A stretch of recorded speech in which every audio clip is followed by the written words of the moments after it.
In just 2 weeks, exactly 2 weeks from today, the NFL draft will be underway. Not long after that, the New York Jets will be on the clock, and we will be jumping for joy or smashing our televisions, depending on what we want going into the draft. I'm Glenn Norton with JetNation Radio and JetNation.com. Be sure to log on to JetNation.com where you can register and become a part of what is the most active Jets message board on the web. Big show tonight. Myself and Dylan Terman here to share with you our thoughts, not on the best player at every position, but our favorite players that maybe aren't getting enough attention. And let's face it, when you're not the top two or three, people don't talk about you nearly enough. But we got some guys we like. We're going to share with you. Like everybody, we'll have some hits and some misses when we look back at this on a couple years. Dylan, how are we doing?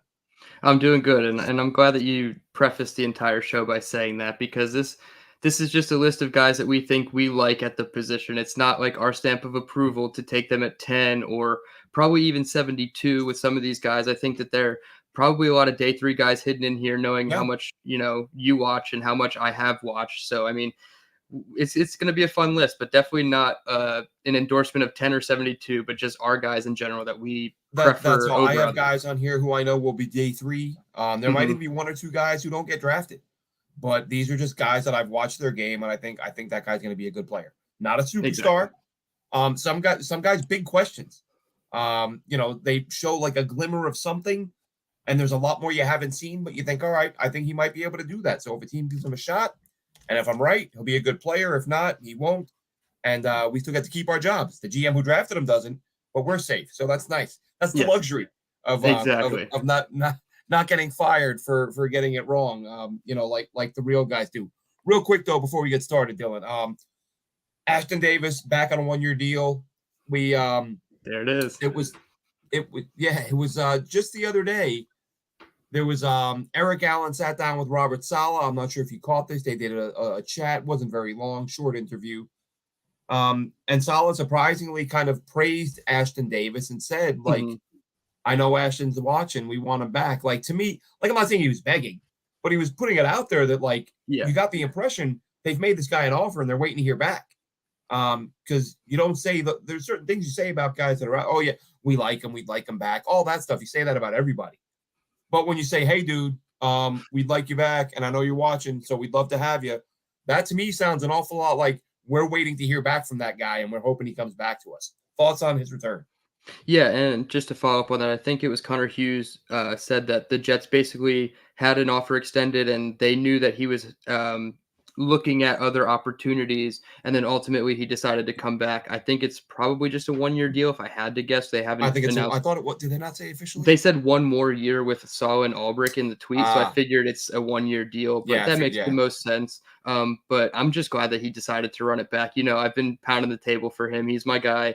If we were doing this segment a couple years ago, maybe he wouldn't have been on my draft segment, my guys. But he has grown into one of my guys on the team for sure. Just a turnover machine. I know he only had 3 interceptions, but they were pretty crucial interceptions. 3 picks. He forced some fumbles on specials. Yeah, exactly. And I think he forced one that ended up like a flag. Overruled it. I'm going off memory here. I could be wrong. Yep. The safety against Atlanta, like he's a good player. He's well worth. I mean, I don't even care what the number is at this point if it's a 1-year deal, especially. So it's not going to be. Exactly. Maybe 3 million, 4 million at most, but he's deserved it. I mean, I'd be surprised if it's more than 1.52. Yeah, I mean, exactly. He's a backup special teamer. And listen, with this team, if they don't go out and get anybody else, if they don't add anyone in the draft, he may have a shot to start. Exactly. I mean, I like Chuck Clark and Tony Adams a lot, and I think the team does too. But I mean, if you can have 3 mediocre to above average safeties in your room, that's really good. And I mean, we lost Jordan Whitehead. We're probably still going to have to replace him at some capacity, probably like a late, day 3 pick at safety, or like somebody after the draft perhaps. But yeah, I'm really excited about this move, and definitely my guy. Yep. All right. Let's jump right into it then with the picks, or with the guys, players we like. And I was torn on this because I said to you and Chris a few weeks ago, and maybe this is something we'll do next week. I said let's do a show where we pick a guy that's a day 1 projection, a day 2 projection, a day 3 projection, and a UDFA. One guy at each spot. Like, let's just dig in and go over as many guys as we can. Not sure we're gonna do that, but for this, there's a couple positions that I'll explain why that I have not. I think there's 2 spots maybe 3, where I list 2 players. But there's a specific reason why. So I'll kick it off. At quarterback, we've talked about the mid-rounders. These are the guys the Jets are gonna, probably the waters they'll be fishing in when it comes to quarterback.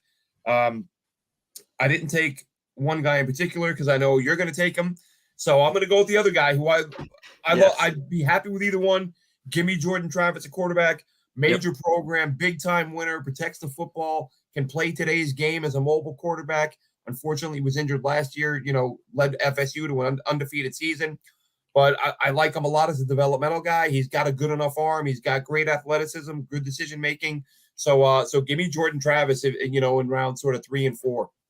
Yeah, absolutely. And, obviously I'm going to have to pound the table one more time for my guy. It's probably not going to, align for the Jets to get him because I think 72, you should prioritize somebody else at a different position. But Spencer Rattler, that's my guy. Maturation just over the 5 years, Oklahoma to South Carolina, 6 foot, 211, 18 to 12 touchdown ratio in 2022, 19 to 8 touchdown ratio in 2023. So if that just keeps going, he gets behind a guy like Aaron Rodgers and Tyrod Taylor. I mean, he can develop for 1 or 2 years, but I don't think it's going to be the case. But that would be my guy. If he's sitting there at 111 for some miracle of a chance, or they trade up or do whatever, I'd be cool with Spencer Rattler.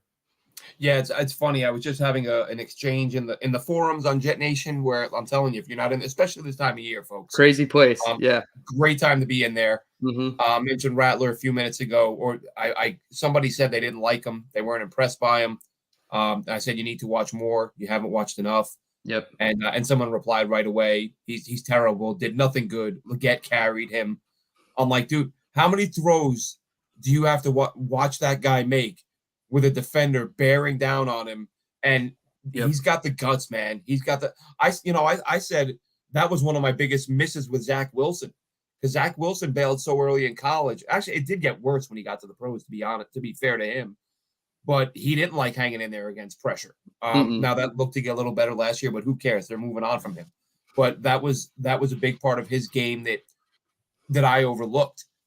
With Rattler, not the case at all. He will stand in there, he will take a shot in the chops, and he'll throw a dime down the field. So, in fact, I have to check this, Dylan, and maybe you've looked at it recently. I could have sworn, because this time of year, I don't know about you. I commute 2, 3, 4 hours a day, depending on where I'm working and what I have going on. I have nothing but draft podcasts on while I'm driving because I want to hear, is there a player I'm missing? Is there something about a player that I'm missing? So nothing but move the sticks and with the first pick, which has become my favorite with Spielman and Ryan Wilson, like they do a great job. But they were talking the other day about the QBs, and Rattler is a guy. I think he's changed a lot of minds. He's convinced a lot of people that he's better. He's better than folks thought. Yeah. So I'm totally with you there. Would have no issue with him in that spot, and the dude's a baller. Yeah, I'm sure draft experts. I know we had Emery on 2 weeks ago, and he had Rattler in his top 3 or 4. So, I believe. I was just going to mention that. Yeah. Yeah. So, there's got to be other draft analysts and probably some NFL teams that have it Caleb Williams, Drake May, Jaden Daniels, and maybe even Rattler before McCarthy in some cases. We don't know. Maybe Rattler above Jaden Daniels in some cases. So, it's all about style or flavor, how you like. But, yeah, his ability to stay in the pocket for his size, 6 foot 211, and actually take some of those hits, he's got toughness. That's one thing about him is he's definitely a tough kid.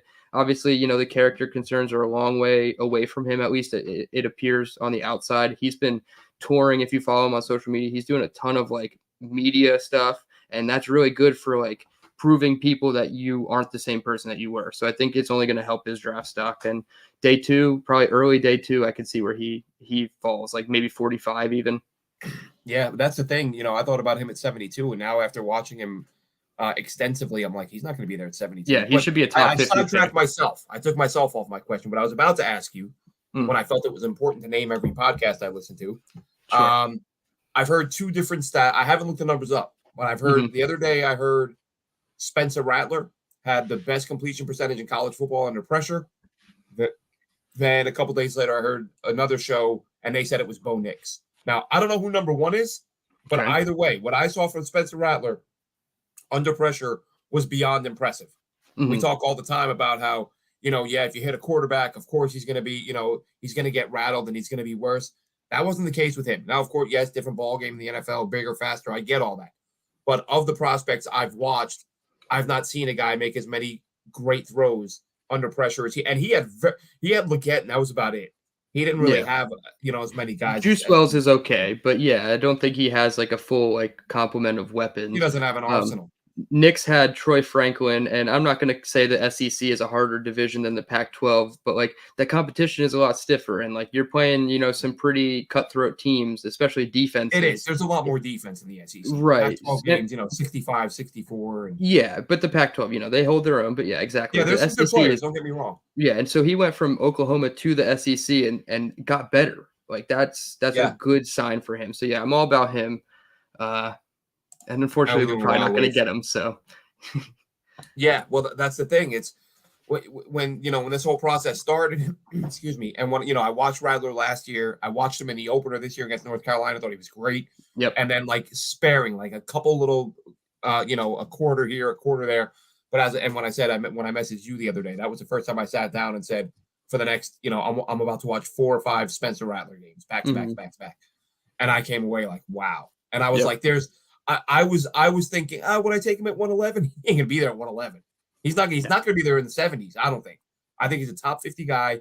And we'll see what happens. And how we doing, And Wild Wave and Charles? Always happy to jump in and chop it up and and talk I about. we should touch on Jordan Travis because I feel like he is like the fan favorite of the mid round quarterbacks. Like you said, Mhm. fourth, maybe even fifth round. Um, Dane Brugler dropped the beast, his big draft guide, I saw and that today. he I has just Jordan thumbed through it. Travis.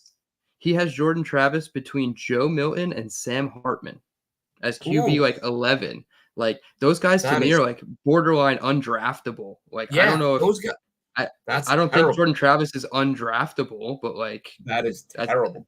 that felt like a big drop off for Travis for That sure. is. I listen. We all have our different opinions. We'll see what happens. Sure. Listen, maybe he's right, Dylan. Maybe we're wrong. I He think could Jordan be. Travis is a mid-round pick. Hmm. Brugler thinks he's a UDFA type or round 7 player. Yeah, I think it was We'll round see. 6, but like exactly, yeah. Whatever it is, he should not be. If he's there beyond round 4, I will be shocked, and I Yeah. would not be shocked if he goes in the top 100 because he was being spoken of very highly before the injury, and that was Hmm. another topic that came up with Emory Hunt. Like we're talking about this guy like he's had a career-threatening injury. Like he was hurt and Hmm. he missed time, but there's no reason to believe he's not going to be the same guy when he comes back. Right. So, and I could see him going in maybe 120 or, in the top 120. Maybe he doesn't go in the top 100, but Yeah. certainly not round 6 or 7. We'll see. We'll Yeah. see who got that right and who didn't. Running back, for me, there's a couple guys we've mentioned on the show, Hmm. but one guy I actually, every time I watch him, I go, damn it, I forgot to mention him on the show. Like, I really like him, really good player. Purdue running back Tyrone Tracy. This is a guy who's a converted wide receiver, can catch the ball out of the backfield. Made the switch last year or the year before. I forget how long he's been playing the position. But for a guy who's not played it before or, at that level, I thought he was phenomenal for Purdue.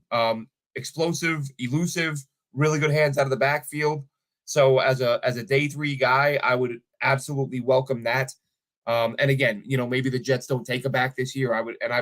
We've talked about how Douglas takes one every year, so we're assuming he will again. At some point, he can have a year where he doesn't take one. Like grab a UDFA, grabs. Somebody is going to cut a running back at some point between now and the season. Look at Xavier and validate what you look at guys you have on your roster. I would prefer they not use a pick on a back this year. But Tyrone Tracy is one of my favorites in this class. I wanted to go with him because he's a guy that I really like that we haven't mentioned yet. Yeah, and a converted wide receiver, I feel like that only adds to the arsenal of Aaron Rodgers and what you could do with him. And he likes to split his guys out. I know Aaron Jones and Jamal Williams were split out wide quite frequently, and we expect to see the same with Breece Hall. So if you have a converted wide receiver at running back, he's just a good route runner too. So that would be a good pick. I went with the backfield mate of your quarterback, and I picked Trey Benson from Florida State, 6 foot 216, but explosive, 4.3940. over 900 yards back-to-back seasons, 9 touchdowns, then 14, averaging 6.1 yards per carry over the last 2 years. I talked about Isaac Guerendo 2 weeks ago with Emory, and talked about how he's like a thunder and lightning combo in one back. And I feel like that's kind of Trey Benson if you wanted like a top end of the round or a day 2 running back instead of like a late day 3 UDFA type in Guerendo. So Trey Benson is my guy. Florida State is a team that, you and I talked extensively about going back to last summer. So it's like more confirmation bias than anything that what I saw on tape last year when we watched like spring ball and summer game, like, film in the summer, that he just kind of transferred it to 2023. And I would have loved to see Florida State in the playoffs because I think they could have made some noise with the amount of, experience that they had on that roster. Yeah, a lot of experience, a lot of talent. But Guerendo is a guy who, Eric Galco, Shrine Ball Eric Galco, tweeted out prior to the combine, like, watch what this kid does, because they had him at the Shrine Bowl. Mm-hmm. And it shows up on film. He didn't get a ton of carries in college, but when he does, I saw he had a great run. I forget who it was against. Got called back. I forget if it was a hole. It was one of those sort of flags that you felt was inconsequential on the outcome of the play. Mm-hmm. But I thought, like, oh, here's a highlight to save for when this kid gets drafted, and he got called back. I'm like, oh, damn it. But yeah, Guerendo, just explosive guy, runs with power. Another probably day 3 guy. Mm-hmm. But I like the guys that don't get worn down in college. Guys that don't, Mm-hmm. he didn't have a lot. He's got as many miles as some freshmen might have. So you like that out of him, and what little opportunities he had, he played really well. Going to wide receiver, I picked 2 here because, well, the first one I went with is the wide receiver to your quarterback, who I've mentioned, Xavier Leggett. Just big dude who runs way faster than big dudes should be able to run, catches Mm-hmm. absolutely everything. So much so that apparently some people think he's the reason why Spencer Rattler was successful. But believe me, Rattler was plenty good, but Xavier Leggett. And if you watch, I don't think he was even on my radar. I mentioned earlier the UNC game. He was a monster. And I remember week 1, I was like, wow, like, jot this guy's name down as a player to watch. Let's see if he's a draftable prospect this year. And once I saw that he was, I was like, here's somebody to keep an eye on. And he was absolutely phenomenal. Another guy I got to mention, Rice wide receiver Luke McCaffrey. When I spoke to him in Mobile, super down-to-earth kid. He's like, if you met that kid and talked to him, like, just all smiles, happy, polite, he's going to be polished because of who is the family he comes from. But, he's thanking me for questions and stuff like that, which is obviously, just sort of over-the-top professional. And you watch this dude play football and some of the shots he takes and just jumps up, pumping his fist and celebrating. It's like, that dude, like, you meet him and talk to him, he doesn't come across as like, this is a bad dude who is going to take a shot and not show a thing. But that's who he is. And he's another one. He played quarterback in college, Stanford, I believe. And I remember seeing him a couple of years ago playing quarterback, and I saw the name, and I thought, oh, I wonder if he's in the McCaffrey family. Is he, is he related? Looked him up, and he was terrible. I was like, well, here's one that's not going to the NFL because this guy cannot play quarterback. Sure enough, the coaches agreed, moved him to wide receiver. Turns out the kid can ball out, made some great plays in college. Again, those guys, and I have another guy later. I always like a player that gets converted sort of middle, late part of their college career, and they play at a high level right away at that spot. And you're like, okay, look at this guy's ceiling now. With very little experience, he's standing out in a new position. So that's why I had to throw McCaffrey on there with Leggett as 2 of my guys at receiver. Yeah, and I think McCaffrey did have like the best catch at the Senior Bowl, if I'm not mistaken. He had one of like the better one-handed grabs across the middle. Roman Wilson probably had the best one. That sideline catch by But Roman Wilson McCaffrey was had probably one the or two best. really good ones too. Yeah, but like you said, like everything just looks so polished with him at wide receiver, though. Like the way he protects the ball, the way he gets in and out of his breaks, just everything about him. It screams, I come from a football family, and those guys usually tend to pan out. He's probably not going to be, a high pedigree pick like Christian was, but he's still going to, make his own mark in the NFL for sure. and obviously Leggett is a good one. All right, my wide receiver, I had to go with it, Malachi Corley. If I have another chance to talk about him between now and the draft, I'm going to do it. I don't know if I'm going to mock him to the Jets in our final mock draft yet. I'm still debating. I would trade up for him in the second round for, give up 72 and like a couple day 3 picks to get up into the top 50 or 60 to take Malachi Corley. I think he's that good of a player. His skill set fits exactly what Aaron Rodgers likes to do in terms of like the line of scrimmage. I know he doesn't love rookie wide receivers. I know that's kind of the narrative, but you're going to have to put some rookies around Aaron Rodgers at some point. You know what I mean? Like, it doesn't just trade all your picks until Aaron Rodgers is gone. Aaron Rodgers hates rookie linemen. He hates rookie receivers. Yeah, he just hates rookies. And we don't have any. He's going to set their car on fire if they draft a rookie. Like, give me a break. He's played with rookies before. He'll be okay. Yeah, and we don't currently have any projected rookies starting on the offensive line. So, like, if we had a guy in like the 72 to like 50 range of a pick that's starting on offense, or is like the third or fourth best wide receiver in our offense, I'm sure Aaron Rodgers would be okay with that. And he's the guy that I think could gain trust early in terms of like, he's going to come in and do the right things. I mean, we saw it at the Senior Bowl. He just separated himself to me when I put my eyes on him when all those other good wide receivers were around him. Another guy, probably like a later round pick, but I feel like is not talked about a lot. Comes from Alabama too, so you'd think that they talk about him. Jermaine Burton, 6 foot, 196. He ran a 4.45 and had an 11 foot 1 inch broad jump with a 38.5-inch vert. Like, so just explosive. He's not like the best wide receiver in terms of catching the ball consistently. His routes, he does some things better than others. He kind of takes the top off though with that 4.45 speed. Obviously, he's overlooked. I mean, I feel like Alabama's offense kind of fell off the last year and a half. So we'll see what happens with him. Probably a UDFA fringe 6th, 7th round type of guy that I feel like could, overproduce his draft position. So I like Burton there. And obviously Malachi Corley. Yeah, got to talk about him one more time. Yeah, I'll tell you what. It's funny you mentioned Burton because I watched him last week. And I nearly messaged you and Chris. That's why it's funny you bring him up on the show. I almost messaged you and said, guys, we're overlooking this kid. We haven't talked about him yet. And it's like Alabama didn't have that top 10 lock quarterback under center this year. So things were a little bit different. But all they do is produce receiver after receiver after receiver. And this guy was a really good player. Without that first round quarterback type under center. So I probably 6 or 7 days ago, I was watching him and I almost messaged you guys and said, we haven't talked about this guy enough. So glad you brought him up and mentioned it because he is a guy who's not getting enough love. And you say round 7 and you think, is there a team that's going to say, look, this is a Saban coached kid at a wide receiver factory. Yep. I think he can go earlier than that. I'm not saying round 2 or 3, but I wouldn't be surprised if he goes in round 5. But we'll see where he goes. He's got a shot. Yeah. Real quick before we move on, what's up, Frankie in the chat? What's up, Greg in the chat? Joe says Corley has bad hands.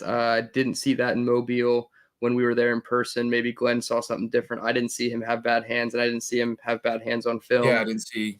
And then he follows up with Ricky Pearsall is a stud. Yeah, he's a stud. We're not talking about just studs. We're talking about our guys. If Chris was on the podcast next week, you'd be hearing all the Ricky Pearsall. He will be Chris's wide receiver. Yeah, come back next week and if you want to hear about Ricky Pearsall. Yeah, and here's the thing, Joe, and I think you would agree.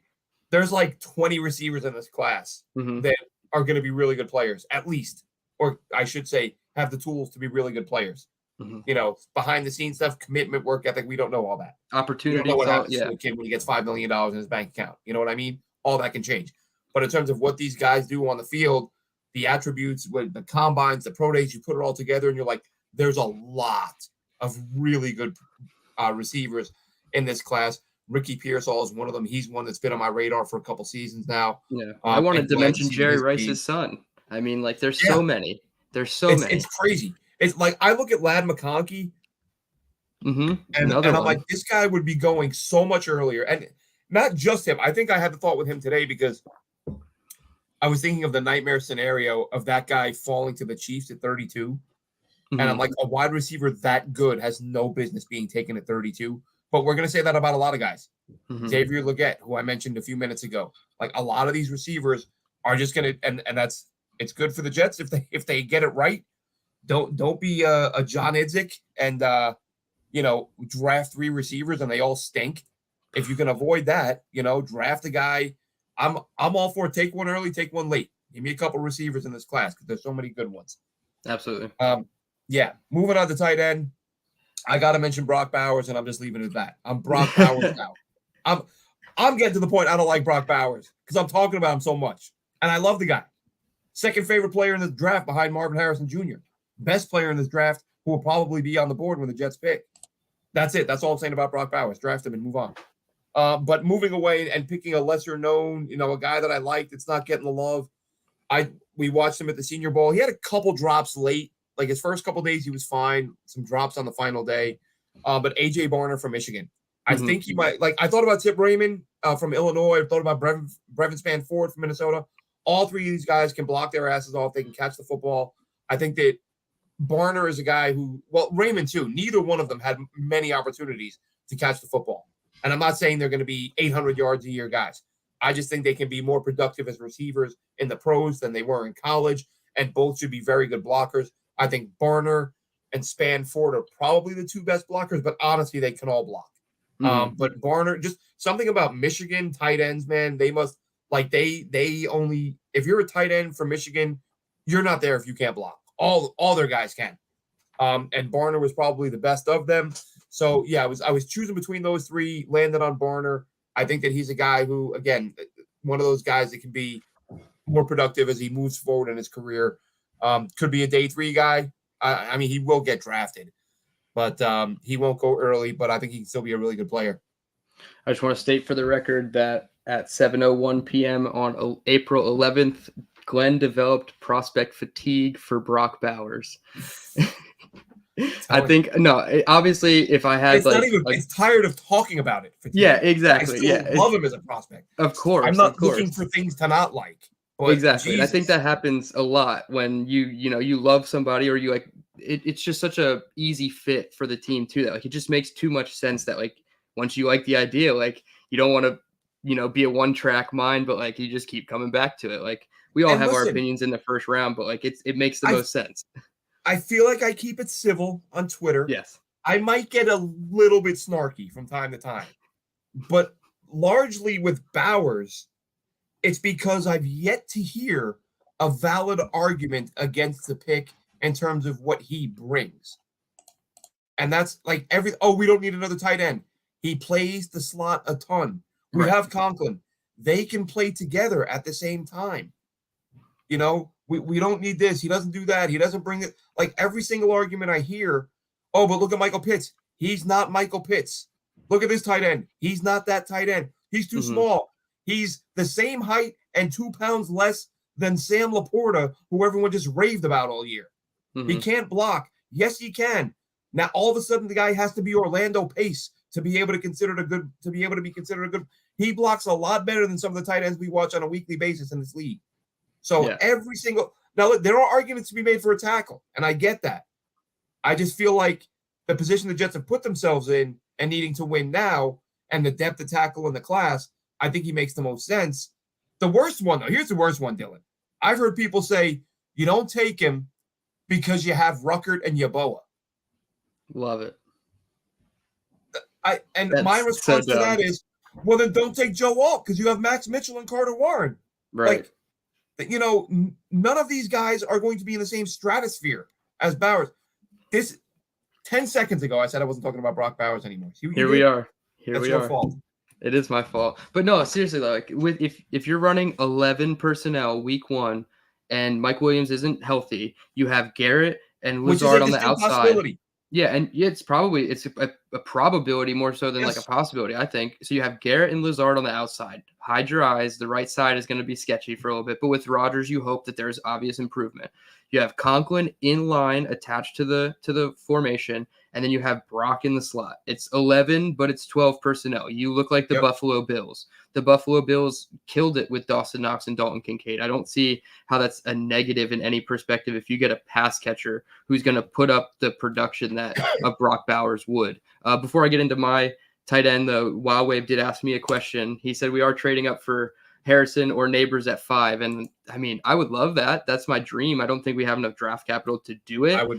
I'd be fine with I would give up more so almost the Harrison whole than draft Neighbors. class. I would give up almost the whole draft class to go get Malik Neighbors or silly. Marvin Harrison. It's a little bit of an exaggeration, but like if you could hold on to one of those picks, you know, like 111 and like 185, and you give the rest of your draft class to move up, I don't care. Like do it. Like I would do the Daniel Jeremiah deal.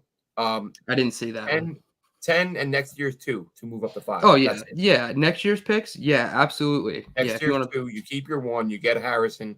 Neighbors, I would have said no to, but I'm warming up to that idea. I wouldn't mind it. Harrison, I would love do it in a heartbeat, not a second thought. Neighbors is like, okay, I can't complain, but anybody else, I'm not moving up for. Either one of those guys would be great. Quick note here, my info. Did you see this, Dylan? Tom Brady did a podcast where he said he would not be opposed to coming back and pulling a Michael Jordan coming out of retirement. Great. Which teams do I think he goes? I mean, I think that's the only response we needed. I mean, yeah, just great. Like that's not what we need at all. Hopefully there's no teams in the division that need a quarterback. There's no way. Listen, if he comes back, he's a year off. He's gonna be 56 by then. At some point, he's not going to be able to play. I don't care about the method. Yeah. You're not going to keep playing. Even in his final year, he didn't look like the old Tom Brady. No. And then a year away, I'm not Bill Belichick has a better chance of coaching again than Brady does of playing again. So, like, I don't see it. But, I mean, hey, if he says it, people should attack him like they do Aaron Rodgers for trying to stir up attention. Oh, no. You know, like, no, we're not allowed to do that. All right, let's get back to it. My tight end, Jatavion Sanders. This is a guy that I liked more so coming into the season than I do coming into this draft process. So, like, although he's not like a great talent and he has some up and down projections and evaluations across the board, I genuinely think in 3 years we could look at him and be like, wow, he's like the second or third best tight end in this entire class. I'm not saying that the guys at the top are like head and shoulders worse than him or whatever, but like I genuinely think the way that he put up 600 yards back-to-back seasons, only 7 touchdowns. I really don't like Quinn Ewers. I'll be honest. I think he's like not a great quarterback at Texas. So Jatavion Sanders could just excel more in the NFL than he did in college. But I do think he's a bit of a special talent that is kind of hit or miss right now in the eyes of draft analysts. So that's my guy, if I'm not going Brock Bowers as well. Yeah, I can't remember what he measured at, but I remember watching 6'4", 252. The length, his arms though, some of the grabs he made over the middle, like he looked like he had, like sauce arms, like super, super long, giving him a really nice catch radius. Yeah, so he had 32 and 5/8 arms, which is genuinely pretty long, 77 and a half inch wingspan. So not terribly long, but in the middle of the pack in terms of combine tight ends right now. Yeah, like I said, I hadn't looked it up, but just watching him live, a couple of catches he made. And sometimes when guys go fully extended, when they're going over the middle, reaching for a pass. But he's a good player. I've seen some people say he's the number 2 in this class. So someone yesterday say Ben Sinnott's number 2 in this class. And he's another Ben guy. Sinnott's a Bowers light. Like if you can't get Bowers, but you want that move piece, that tough sort of, you see he's a tough guy to bring down. Ben Sinnott's a guy to consider. Yeah, if you're against the tight end at 10, then yeah, Ben Sinnott in like the 111 range, like that sounds like a great backup plan for sure. All right, so offensive tackle next. Mm-hmm. A guy I have mentioned quite a bit. I don't want to mention any of the big 5 or 6, whatever those guys. We talk about them all the time. But a guy that I wrote a brief scouting report on the other day, Javon Foster. Big dude, played on the left side, really physical. Which it's weird, it's when I had a chance to talk to him in Mobile, it's not like I expected the guy to attack me, but he's so physical on the field, and he was like the nicest, most soft-spoken guy when I talked to him. And it's like, wow, this dude is so chill. Like I said, I didn't expect him to lay me out, but didn't expect him to be like one of the nicest human beings there, who was super chill, super cool. But obviously flips a switch when he's on the field, and he's a physical guy. Now, there are some concerns with his footwork. Is he a guy who's going to have to move to the right side? Some have even suggested he move inside to guard. That would really surprise me. I think he's got the size, the length. I think he's good enough to play tackle as a pro. I think the question is, is he good enough to play on the left side? That remains to be seen. And if you tuned in last week when we had Emery Hunt on, I said it then. I said it about Graham Barton this year. I'm going to play you, or I'm going to get a look at you at the most valuable position you might be able to play, and that's where you're going to play until you prove you can. So if I take a guy like Foster, I'm going to plug him in at left tackle. And if his feet aren't good enough and he gets his ass kicked, then I'm going to say, all right, we're going to take a look at right tackle. And if same thing happens there, I'm going to start worrying, but I'm going to give you one look at guard. Like, I'm going to move you around. Same thing with Barton. I get it. Barton's got short arms, but he's a technician. And not every guy's going to have the textbook measurements that you want at a position, and they're going to make up for it in other ways. So I would look at Barton at tackle. I know it doesn't sound like any team is. I would. But that's my guy at tackles, Javon Foster.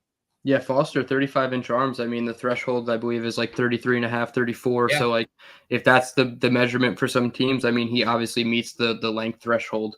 All right, so I'll be quick with the first one. It's just Troy Fautanu. He's my guy, mainly because he is like my dream offensive line pick at 10. He's not my dream overall pick at 10. Right. But he can realistically play three positions, in my opinion: left tackle, right tackle, and left guard. Obviously, left guard would be the spot where he could take over for John Simpson and be a better player from day one. But then if injury happens, I think he could play either left or right tackle. And he's a super good athlete at 5.0, 140. So I think I know they're going to try to transition to that gap power scheme, but you still want athletes on the offensive line, and he fits that bill. And then the not so known guy, but kind of known guy, because Jets fans mock him a lot, Patrick Paul, just extreme length, 6'7", 36 and a quarter arms, 86 and 3/4 wingspan. So just absolute length. Needs polish though. Like, he needs to develop for a little bit, more so than like a Tyler Guyton even. So if you think Guyton is a projection and somebody that you don't want on the Jets because he needs to develop, Patrick Paul is probably not the guy either. But I think in the right system, where he can sit for a whole year and you don't have to worry about by week 3 your left tackle Tyron Smith is out and he has to play. I feel like if he can actually sit and develop, he could be somebody good. So Fautanu and Paul are my offensive tackles. All right. Guard is up next. I'm going to go with a guy who isn't being talked about a lot because he suffered a late season injury, Zach Zinter from Michigan. He's a guy who would probably be going a lot earlier. He got hurt, missed the end of the year, isn't getting a lot of love, but it does seem that those who are talking him up, talk about his toughness, his physicality. Again, playing on that Michigan O-line, like it's just NFL linemen all over the place. From what I've read, from what I've heard, sort of a leader in that huddle, a guy respected by his teammates, and you just watch. I mean, he's just one of those guys. You just watch him beat up D linemen. Really good player. Another guy. I didn't put him down as a guy, but I want to mention him only because I heard a great quote. Kansas State again. Cooper Beebe has played tackle and guard at Kansas State. I didn't even have him written down on my list, but I just remembered a funny quote from I believe it was Byron Murphy was asked about which guard gave him the hardest time in college last year. I mean, you got to have the cocky confidence, right? And he said something along the lines of, nobody gave me a hard time, but Cooper Beebe tried real hard, but nobody gave me a hard time. So that's like the one guy he mentioned is maybe had a shot, that he had to work a little harder against Beebe than anybody else. But Murphy's going to be an absolute monster. And he says, no one gave me a hard time, but Beebe sure tried. So, and I like Beebe a lot as well. I was going to say, Beebe's getting kind of underrated on the PFF mock draft simulator, and you always get an F pick if you take him at 72. So it's like, I don't understand that. I feel like he's better than an F. So yeah, exactly. My guy, I know I've talked about him before, Senior Bowl guy, Christian Haynes. Yes.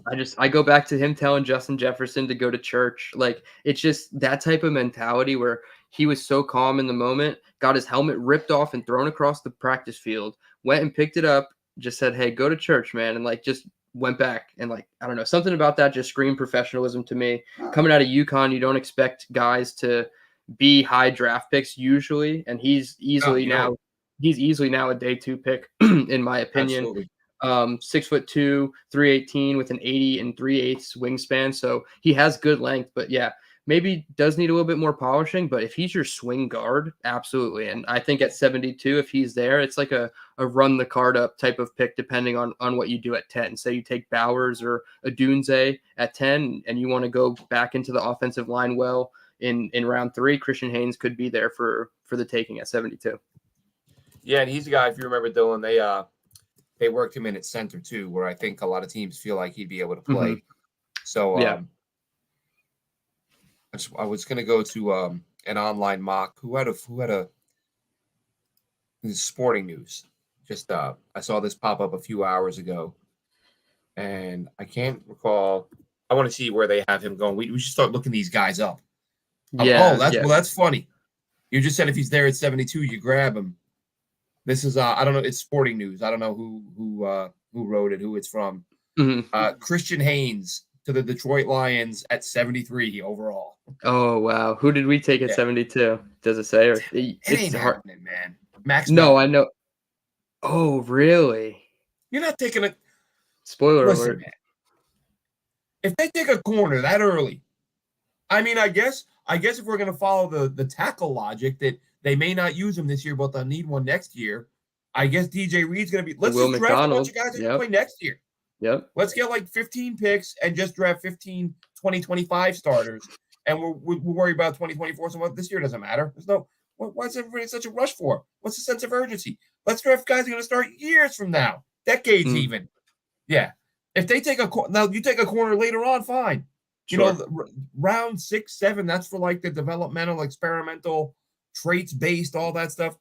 But top 100, you better be drafting guys who you expect to play this year. With the lone exception being quarterback, because quarterbacks are an exception with every rule. They're just a different thing. Of course. That brings us to center. I told Dylan beforehand, I can't remember if I said it since we've come on. I wanted to avoid too many first-round guys. I mentioned Bowers because he is my guy. You know, again, Harrison I like better, but Bowers is the guy I like most who may be there for the Jets. But this guy, I believe, will be a first-round pick. We'll check this mock real quick and see where they have him going. But a guy who I believe will be going in the first round. So this mock does have him going 26. Jackson Powers Johnson. Guy was, I think, the best player in Mobile. To be fair, he only, I think he had one practice, 1.5. But on that day, he was unstoppable. He looked absolutely flawless. Yeah. He looked, you talk about teaching tape, he just looked like he was like a robot. Mm-hmm. He made it look easy. There was no wasted movement. Everything was compact, quick. The feet, the hands were aligned. He was fantastic. Listen, I'm not taking him at 10, but if the Jets swing a deal with somebody and they move, let's say Cincinnati wants 10 and they want Bowers, and you trade down with the Bengals, I have no problem taking him there because, but Glenn, you said they have to take a starter. He will start. He will beat out John Simpson for the left guard spot or Tippmann for the center spot. You move Tippmann to guard, whatever it may be. If you take Jackson Powers Johnson, he is starting. So you're getting a first-round starter. Love him. And same with Barton. Graham Barton. Now, Cedric Van Pran's an interesting one, isn't he? He's another one that was getting a lot of hype early on. Yeah. He's a monster in the trenches, and I see him getting mocked 60, 70, 80 now. He might be a steal. If he actually ends up in that range, he might be like one of the value picks at center, in my opinion. Van Pran. Now that's funny because now we've got the we know what the Jets are sandwiched. They've got Van Pran at 71, and then Christian Haynes at 73. So Max Melton at 72. Linemen, who I would love the Jets to get either one of them. Of course. At 71 and 73, respectively. Dylan, who do you have at center? So this is off the cuff because I thought we were just doing interior offensive line. Obviously, we didn't discuss that, but that's fine. I have a center guy, ironically, from Wisconsin, Tanner Bortolini, another guy with the mullet. He brings the hairstyle that Joe Tippmann loves to rock too. So I don't know. I liked him at the Senior Bowl. He wasn't perfect. Obviously, nobody was better than JPJ, but I mean, they rotated guys like Haynes, like you said, from guard to center. I thought he outplayed Bo Limmer. I thought he outplayed, who was the guy from Florida, Agakwin or whatever his name is. I feel like he was one of the better centers throughout the week. So Bortolini to me is just okay. A guy, again, like a round 4 pick, like 134, if he's there, type of pick, and he's going to be your backup. I would prefer you just go sign Connor McGovern, to be honest, instead of moving a pick for a backup center. But I think Bortolini would be my guy if I had to pick one. Bortolini, if you recall, had a really rough first day, but he bounced back big time on day Yeah. 2 and 3. And I've heard a lot of, scouts, former GMs, and talk about how that's their favorite thing to look for. Like, how do you recover after a bad first day? And if a guy does that, that's like you're taking the teaching, you're taking the coaching, you're learning fast and improving. And that's exactly what Bortolini did, because he got smoked a few times on day 1. He was that dude, that highlight reel. He was the guy that got folded back like a chair by Tavondre Sweat. Who, by the way, let's talk about Tavondre Sweat for a second, Dylan. You took him in the second round in your mock. I didn't, because he was off the board. I specifically traded down to add a second rounder so I could draft Tavondre Sweat. He was so happy about it, he went out and celebrated. What are your thoughts here, Dylan? DUI for Tavondre Sweat 3 weeks from the draft. God damn, man. Like, I want to use a different expletive, but god damn, man. Like, the only thing I'll put a positive spin on it, because I'm not just that person, but like, fall to 72 now. Like, I don't know. Now we don't have to trade up for Tavondre Sweat. I don't think he's a bad person. It's a DWI. So, like, yeah, you have to make sure he's not going to consistently do that at the NFL level. But, I mean, god damn, I hate when good prospects that you like just can't keep it together for 2 more weeks, and they have to just do something. And, I mean, and I know I'm it's not a alone shame. in this. I hear a lot of people say it. I've been saying it for years. The obviously incredibly done. You would have thought the Henry Ruggs thing would have woken some of these guys up. Seriously. And they'd be like, you know what? I don't really need to do it. And now you got Rashee Rice doing it. Jeez, dude. Yeah. I'm like, my first thought was, well, he's gonna fall now. But you look at Jalen Carter, the guy in the car wreck last year. Or Jordan Davis, not Jalen Carter. Jordan Davis, yeah. Or was it? Which one was it? It was the Georgia DT. Yeah. It was Jalen Carter, not Jordan Davis. Jordan Davis was the year before. That's right. Georgia would just stop producing monster everything. He wouldn't confuse which first rounder with that first rounder. Yeah, the guy who left the combine, came back, and still got picked in like the top 12 or whatever it was. Yeah. So, I mean, it could affect him. It could not. One of my favorite quotes ever, and it's a sad state. It's a sad reflection on the league. I might even get the coach wrong. I think it was Bruce Arians. I could be wrong. But are you familiar? See, sometimes I forget how old I am and how young you are. Are you familiar with Hannibal Lecter? Yeah. Okay, so the characters, Silence of the Lambs, all that. Yeah. So the cannibal, Hannibal the cannibal. He ate people. For those who don't know who Hannibal Lecter is, and Bruce Arians, I believe it was Arians, I could be wrong, was asked about a particular player before the draft, and there were some serious character concerns. And they were, I forget what the guy had done, but they said, Bruce, how do you approach it when guys have these issues? And he said something along the lines of, let's be honest, if Hannibal Lecter could run a 4.4, we'd say he had an eating disorder and take him in the first round. It was Bruce. And I just looked and it it's up. so. What's that? Yeah, it's so Bruce. True. It's so true. If Hannibal Lecter ran a 4.4, we'd say he had an eating disorder and draft him in the first round. Yeah. And a DUI, honestly, it should be taken. This isn't me. I'm not saying I think it's okay that it gets overlooked. Let's be clear. But the fact of the matter is, it does get overlooked if you have enough talent. Tavondre. Now, listen, if you're a team, if you already had concerns about the weight, and now this happens, maybe he's off your board now. Maybe you were waiting for that one reason to not take him, and this was it. But if you love him and you say this dude is 360, he can collapse the pocket and stop the run, and next to Quinnen Williams would be a nightmare for opposing offensive coordinators, maybe you take him. And my hope, you just hope the guy learns from it and grows up. Sometimes you need something like this to get your name in the news, to get humiliated, embarrass yourself, embarrass your family. Humble yourself. Sometimes that's enough. Sometimes it's not. Right. But that's our Tavondre Sweat chat. So is he your guy at defensive tackle as we transition there, or? Well, he can't be now because of the DUI. That's why I didn't put him as mine either. And I'd take him at 72 still, but what's that? I'd take him at 72 still, but it's hard to say now, okay, I got to pound the table every chance I can for him. Well, this is one of the spots. I guess he kind of, because I said I had some spots where I had two players, and there's Yeah, reasons why. I do have Sweat written down, but right. it's not in pen. Um, Yeah. but the other guy, the player who I think it was the end of last year, where I said my favorite D lineman, my favorite interior D lineman going into next year is Texas A&M's McKinley Jackson. Okay. That didn't change. Doesn't put up big numbers and I said that to him when I talked to him on Mobile. I said you're one of those guys that I tell people ignore the box scores, look at the film. He's only got a couple of sacks, but he is so disruptive. And again, on this team next to Quinnen Williams and with flanked by Hassan Reddick and JJ and all these guys, like I imagine his numbers will go up because he is explosive, he is powerful. I would see him being able to get to the quarterback and get you more sacks than you got at Texas A&M. But McKinley Jackson plays low to the ground, good pad level, good power, good motor.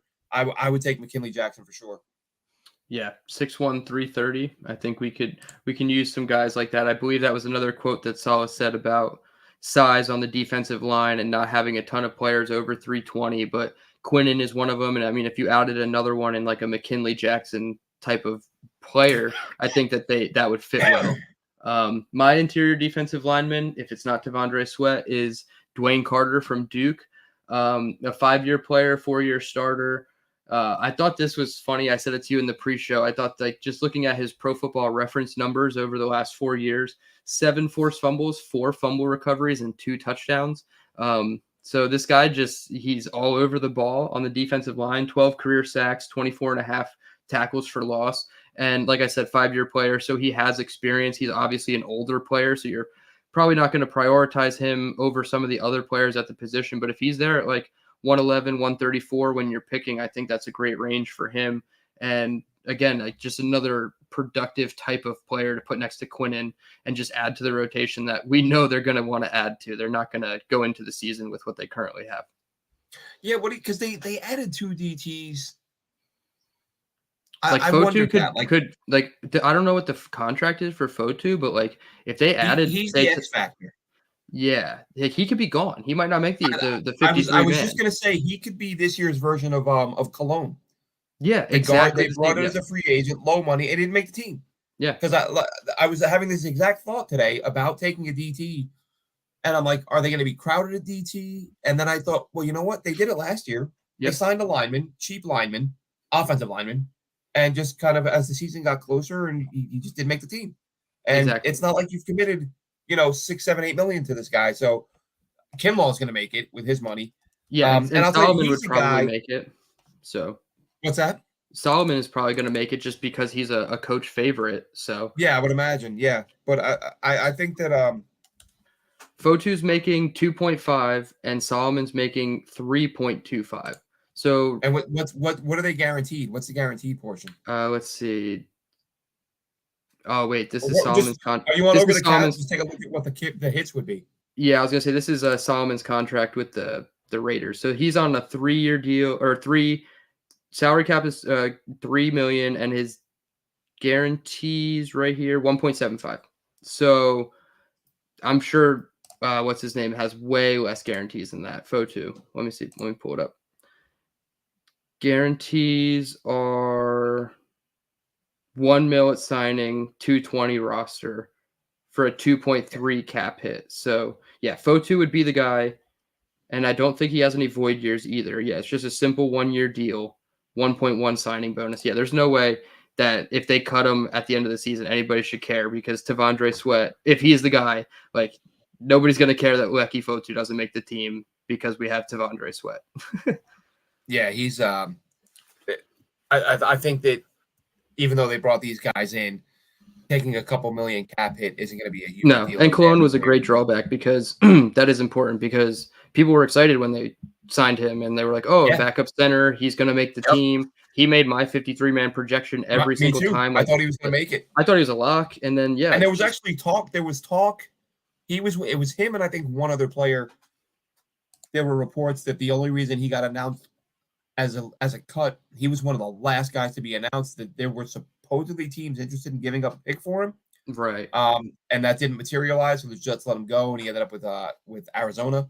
Mm-hmm. So, but yeah, like I said, I had that exact thought today. Yeah. All right. So Edge. edge defensive end. I'm calling it edge for the guy that I went with, Jonah Ellis. Yeah. You watch him on film, the explosiveness, the spin move, the way he's able to flatten out, get to the quarterback. I can't figure out why he's not getting talked about more, but he's not. And I think that I think if you could get him later on, if you could get him in round 3 or beyond, I think he would be an absolute bargain. Let's look him up real quick and see where he went in this draft. Okay, see, he goes much earlier than that. He does go 57 here. And I thought, I kind of view him as definitely a top 75 type guy. Mm-hmm. So for 57 is really good for him. Higher than I expected because not a lot of people projecting him, or at least, again, he's not being talked about enough, at least in my opinion. But this Sporting News mock has him going 57th for the Tampa Bay Buccaneers. Yeah, I think if he was there at 72, that's definitely a consideration. And I'm going to jokingly say my guy's name because I was half serious about it before we signed or traded, for Hassan Reddick. And this is the only other first round player that I'm talking about on the list because I think we've talked about a lot of first round guys already. But Jared Verse, I mean, come on. He's such a special guy. I think he's probably my edge one over Dallas Turner even. And maybe that's because I think he fits the Jets better. So like looking at it with that lens, I would prefer him over Dallas Turner if it was for the Jets. But yeah, before we traded for Reddick, I was jokingly, tongue in cheek, like let's take him at 10. Let's trade back to 14 or 15 and take him there. Like I'm cool with that. And I think he's still a first round player and could still be the first, maybe second defensive player off the board. I know Quinyon Mitchell's kind of gaining steam to be a top 15 pick as well, but I was a huge fan of Verse last year, kind of just solidified everything I liked about him. Has fallen off in edge rankings, I think, and I don't really understand, but yeah, I like Jared Verse a lot. Yeah, I think he's, again, as we've said with a lot of these guys, when there's some depth, especially at the top where you're always going to have a couple of really good players at each spot. It is just a matter of flavor. Like, what do you prefer? Do you want the guy who can, who can hold up better at the point of attack and be strong against the run?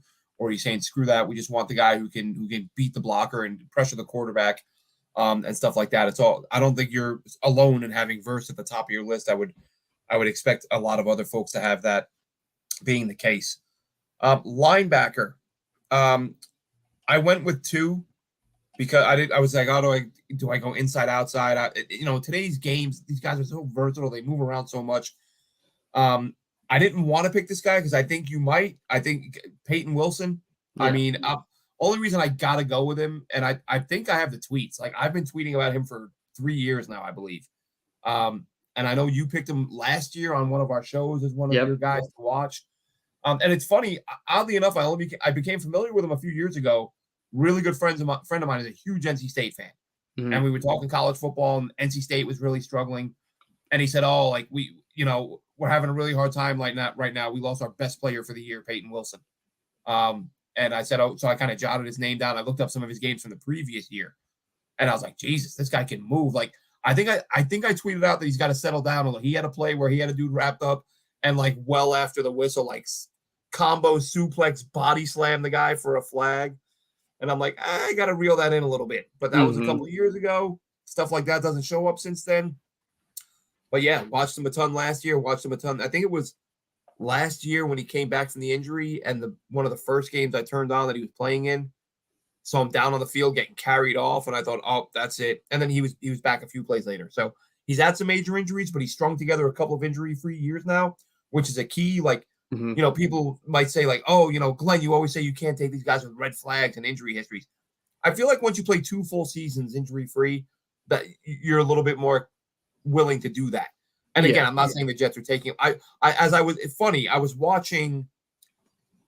Who was I watching a few minutes ago? I was watching Virginia to get a look at some of their guys, and I'm trying to focus on Virginia, but it's another one of those games. Peyton Wilson is like play after play after play after play. I'm like, I'm really trying to watch Virginia here, and this guy's just dominating on defense. So yeah, and as I'm watching it, I'm thinking, I know he's not going to be a Jet. He's going to be a first round. Like, the popular pick right now seems to be Dallas, which does make a ton of sense with Van Der Esch retiring. Van Der Esch, see him going there. But as I'm watching him make these plays, I'm just thinking, damn it, I wish there was a way that could happen, that he can be a Jet. But it won't. The other linebacker I'm going to go with, and again, sticking with a guy that I've been talking about and tweeting about for a couple of years, Cedric Gray from North Carolina, another Senior Yep. Bowl guy. Didn't look as good in coverage this year as I thought he had previously, but he's had flashes. I think he can cover a little bit, and just a really, really good sideline to sideline guy who, let's check his mock here and see where they've got him going, and let's see, Cedric Gray. See, they've got him going 83, Okay. with to the Rams. And who was your last guy, Dylan? Let's look him up. Who would? For the edge was Verse. Yeah. Oh, that's right. Yeah. Well, Edge was Verse, and I don't know how deep he went into that mock draft, but Dwayne Carter was my defensive tackle. Okay, this has Jared Verse going 16 to the Seahawks. Okay. And Dwayne Oh, Carter. him and Mafe would be nice. Wayne Carter 113 to the Ravens. See, there you go. Whoever we take at 111, I mean, it's fine, but like that's the range that I think would Yeah. make sense. So, yeah, I would attack that. Yeah, and Joe, in we round agree. 4. Joe is saying no defense in the first round. In Sure. case you're just tuning in, Joe, this is literally our favorite person in each position, not necessarily guys the Jets should take, will take. Right. And for the guys they should take, for at least for me, only Bowers is the guy they should take in the first round. Defense in round 1, absolutely not. I don't care that they fortify the offense. I don't care if they feel comfortable with the O-line. As much as I want Bowers, I want O-line before I want a defensive player. Mm-hmm. Yeah. And real quick, shout out KD in the chat. He says, imagine the chaos if we pick Byron Murphy at 10 or in a trade back. I mean, in a trade back, I could totally get on board with it because then you're adding more picks that you're just going to use probably on offense anyway. But yeah, I could see, Jets Twitter logging off for the night because we took somebody on defense and the draft is over and it's crumbling and we have no more picks left after whatever we take in the first round, which seems to be the case every year. But definitely turn on notifications. We had that conversation, didn't we? Just a couple weeks ago, because we were talking to Chris and I was listening, as I said, draft pods nonstop. And I was listening to one, and that's what they mocked to the Jets was Byron Murphy at 10. And my initial reaction was, Jesus, no way, you better not do that. And again, I still don't want a defensive player at 10. However, taking a step back and being objective, I thought to myself, on opening day, would I be upset when Quinnen Williams is jogging out onto the field next to Byron Murphy and they're lining up next to each other? How could that upset you? How could you be like, oh man, I can't believe I have to watch this? That would be awesome, but still not far down the list of guys I would take just because it's got to be offense. People would be buying his jersey online after like 2 or 3 games. I have a feeling. Yes. So, and KD, one more time. Yeah, definitely turn on notifications. We go live kind of randomly, sporadically if there's news. And Glenn will just hop on and do a show. And I'm trying to do that more. I'm trying to do more of that. Definitely turn on notifications, especially as we get closer to the draft. All right, where are we at now? My linebacker. Yeah, it's Peyton Wilson.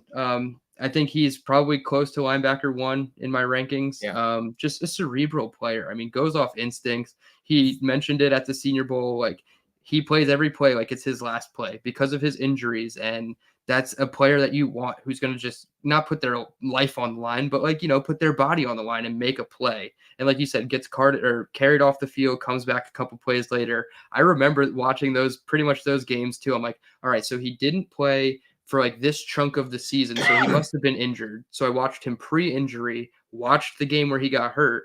Then I watched his game back and I was like, wait, he had like 7 tackles or whatever. How did he get hurt with only like 2 tackles that I've seen so far? And then like 4 plays later, he's back on the field. And it's like, all right, this dude is tough as shit. So and you mentioned it's funny you mentioned, not to cut you off, but having just said watching him against Virginia, watching him make all these plays. And I remember him saying that in Mobile, talking about the number of hours he spends every week watching film. Yes. And I think every play he made, I'm like, there it is. Like the anticipation. He's just there's plays where sometimes I'll ignore a play. If I see a guy get a TFL, but it's like unblocked and he's just, comes barreling in and nobody touches him, it's like, all right, well, you did your job. You didn't beat anybody. Peyton Wilson's doing that a lot, but it's the anticipation. You can see him watching what the offense is doing. And once he recognizes it, he's creeping up. And then he's going to come screaming into the backfield and wrap you up before you get out of there. And it's, to me, I'm like, that's film study. That's preparedness. That's not like, well, the play call was a blitz and nobody picked him up. So you saying that reminded me that I had that exact thought as I'm watching and thinking, damn it, I wish the Jets could get him. I'm saying to myself, there it is again. There's the film study. Like he's so prepared and he's so ready. He knows what's coming. Yeah, and he even said it. He's like, I'm not watching like technique and this and that when I'm watching film of my opponents. I'm watching tendencies, 1st and 10, 2nd and 7. Like, what do they like to do on 3rd down? So, like, all those things, if you removed the name of who we've been talking about for the last 2 minutes, it goes into all the things that he talked about his mentor basically being. And you would think that we're talking about him, and that's Luke Kuechly. Like, everything that we've just said, you could rewind however, whenever Luke was getting drafted. And like, those were the things about Kuechly that people loved. And that showed up in the NFL. Between the ears is why a lot of guys stick around in the NFL. CJ Mosley, he's lost a step. We all acknowledge that. He's not great in coverage. But if he wasn't with it between the ears and the coaches didn't trust him, he wouldn't be here. And that's the type of player I could see Peyton Wilson being. So definitely a great player. And I feel like if you're not sold on him as a player, just go watch more because But it's so fun. watch the Virginia game. That Yeah. I'm about probably middle of the 4th quarter, and Mhm. he's a number of times he's just beating guys. And the 40 time, I said pre-combine, I was like, this guy's Oh, going to run the silly. fastest 40s Mhm. of all the linebackers at the combine. Watch him against Florida State. Watch him against Virginia, and you're going to see a man possessed, and you're going to see a linebacker who runs faster than most wide receivers. Yeah, 4.43 speed is just silly. Just silly. Nuts. All All right. right. 2 more spots left. I didn't do long snapper and kicker. I don't know if you got those, Dylan. No, we The got floor those is yours positions if you want locked to jump up. in with those at the end. Let's see. Okay, real quick, Katie, how would you rank Peyton compared to the linebackers last year? I feel like last year's group as a whole was better, but Peyton still would be top 3 to me. And really, like I really like Jack Campbell last year. Um, now I'm drawing a blank. The Arkansas kid. Who's the Arkansas linebacker who I'm drawing a blank on? I know exactly. I'm trying to pull up the list because I immediately forget names, and Yeah, dude, I'm the worst. I'd say he's like a top Once you're 3, drafted, you may as well just get where your 100%. jersey number for the rest of your life. I forget who's who. All right, so we got Jack Sanders and Campbell, Drew Sanders was the Arkansas linebacker I'm thinking of. Drew Sanders. Yeah, we I had really liked him, and I really Dayon liked Campbell. Henley. Oh, KD just put it in there. Put in Drew Sanders. Yeah. Yeah, Dayon Henley Um, was in there. Noah Sewell was in that class. Owen Papo, DeMarvion Overshone, Henry To'oTo'o. Dude, he's a top 3 backer in last year's class too. To me, I think for sure. Jack Campbell and like Drew Sanders probably pre-draft I would have had ahead of him, but Yep. I mean Ivan Pace went undrafted.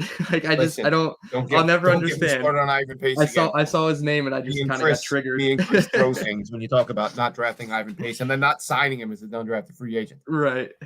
Cornerback. Right. I talked about him the other day because I was shocked. He's a guy that I was like, will he be around at 72? Even though I don't want a corner, I would have made an exception for this guy. Other day, Eric Galko, who I mentioned earlier, had him in the 1st round. Michigan cornerback Mike Sainistro. Okay. I talked earlier about loving players who make position switches and have an immediate impact, who show they can learn, who show they can be. If you're a quality or high quality player right off the bat at a spot you've never played, that gets my attention. And it's like, oh, wow, like what's the ceiling for this guy now? If we know he can be this good, this quickly, what's he going to be after a year, 2, 3 years of experience? That's what happened with Mike Sainistro. Michigan moved him from wide receiver to corner, and almost immediately he was making plays. We're talking Michigan, big time plays, big time games against big time opponents. Watch Michigan, Ohio State, not this year, but last, played himself a really good game. He was one of my guys who I thought could be top 100. Maybe you get him in the 3rd. Mm-hmm. And as the process has gotten closer, I've been less sure of that. I'm like, he's probably top 75. He's probably top 50. And now I see Eric Galko mocking him in round 1. So, yeah. And Dom just jumps in. Last year's class was better, which I agree. I think as a whole, the class was much better. But I still think Peyton Wilson is a top guy in this or last year's class. Yeah, for sure. Sanestril, definitely a good pick there. Explosive as all hell. They use an agility score to like measure obviously your explosive agility, and 11.1 is the barometer. They add your 3-cone plus your short shuttle. 11.1 for skill position players like wide receiver, corner, even running backs. 11.1 Mike Sanistro is an even 11. So he's very explosive. 6.993 cone, 4.01 short shuttle. So short area. The only thing that would make me upset if the Jets got him is that next year you're probably looking at Sauce Gardner and 2 new cornerbacks, because obviously DJ Reed would probably not be getting re-signed, and then Michael Carter would be getting taken over by Mike Sanistro. So it would be upsetting to see Michael Carter leave, but Sanistro I couldn't argue with whatsoever. My corner, I went with an outside guy. Coincidentally, the guy that was mocked at 72 by Sporting News, Max Melton. I just wanted to throw a hometown guy, New Jersey, Rutgers. I hope that they take the free local visit with him, because Bo Melton, his brother, was egregiously slept on last year's draft. Now with the Packers, I think he was signed by the Seahawks or drafted by the Seahawks like the 6th or 7th round. Max Melton deserves to go way higher. He's probably in that range of like top 75. Obviously, I don't think the Jets should target him with 72, but they like to, draft for the future. Will McDonald, we've seen it happen before. So I wouldn't hate it, but I don't think I could get on board with it depending on what's on the board at 72. Yeah, and Mike Sanistro, by the way, just looked it up. Sporting News has him as a top 50 pick. Yep. Only just, as they've got him at 49. See, and Melton, of course. I don't know if you liked Dax Hill coming out. I know they're not the same. I know Dax is more of like a safety, but like that's the range I could see Sanistro going, like top 35, top 42 even. Like I definitely think he's almost a lock, top 50. And I think he can play outside and inside. He's a smaller guy. Sure. He'll probably play the slot as a pro, but I think he's good enough to play a little bit outside. KD says, can the Jets draft a nickel and move MT2 back to free safety? I think if you're keeping Michael Carter, I think he stays at nickel. He's more valuable at corner, so yeah. I wouldn't play with that. Keep the good. The question just becomes, how much are they willing to pay him? Because they're going to be cash strapped again next year. Isn't next year the $66 million hit? I mean, they can rework Rodgers next year. Yeah, they're gonna. That's when it starts getting expensive. And again, as we've talked about, we won't get into all of it now, but Saul should be asking for a new deal. Garrett could be asking for a new deal. JJ, an older guy. All those guys could ask for new deals. Not saying they will, but it's not a crazy thought at this point. So you throw Michael Carter on top of that, you might be drafting next year's nickel this year, but it's not going to be Sanistro, not that early on anyway.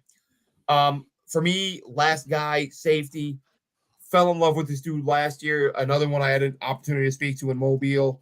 Guy, not the biggest guy, but hits like a linebacker. There are some questions about his ability to cover deep.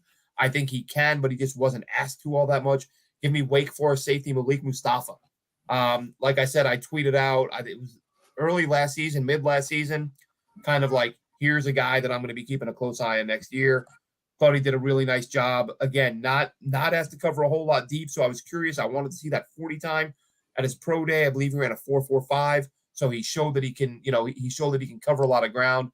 And listen, as no matter what your thoughts, my thoughts, anyone's thoughts are about this coaching staff, they have done a fantastic job of developing defensive talent. So I think that Malik Mustafa, who, let's see, in the Sporting News mock, is going at 143 to the Atlanta Falcons. So, Jets in that range, if he's there. I know Ashton Davis is back, but I still expect him to take a pick. Jordan Hicks is another guy I like a lot. I kind of went between Hicks and Mustafa. I'll just throw his name out there as both guys, because that whole Washington State defense, I don't have to go over Diane Henley again. But watching him so much a couple years ago, and I actually started a thread on the JetNation forums. And I was like, hey, on the draft forum. And I was like, I don't know if you guys are watching Washington State, but they got this guy Henley. They got this guy Hicks. They got this guy Moaga, who's now gone to Miami and had a phenomenal year there. They got this guy Chow Smith-Wade, corner. Like, they have some defensive players. Brennan Jackson, who I think is an underrated edge guy. I could have mentioned him easily with my edge class. So they were producing some legit NFL talent. Ron Stone, probably be a UDFA, but I think he's got a chance to be a solid player. So producing a lot of good players there. Hicks was one of my favorites, along with Mustafa. And, of course, Williams, the kid from Oregon. I left Blaine Bishop out because I don't know where he's going to go. Loved him, too. but I feel like he could be an early pick. Let's see where they had You him mean on Cole here. Bishop? Yeah, sorry, I said Blaine. Yeah, Cole Bishop. Bishop from Bishop. The no, let's see. See, they got him at 115. The safety from Utah. Mm-hmm. I think he'd go earlier than that, but I think so too. yeah. So let's see. It's you're up there, Dylan. You're safety. I just want to address these two questions or comments in the chat. I think these guys are a little bit behind and started late, which is fine, but I want to get their question in. Red John says, I like Burton. I don't think he'll make it to round 3. I think he will. I think there's a lot of better wide receiver prospects that teams are going to like. But hey, if you like him in the 3rd round, I mean, it's not, I don't know, maybe one team will. And then Dino or Dino says, what round do you see Xavier Leggett going in? I believe it's because you talked about him. I believe he's one of the best 50-50 catchers in the draft. Leggett, 33 to the Panthers. I could see, like, that's such a hot spot for wide receivers that I think that's where the conversation starts. I don't think he's a first-round guy, but I think 33 is where the conversation should start for him.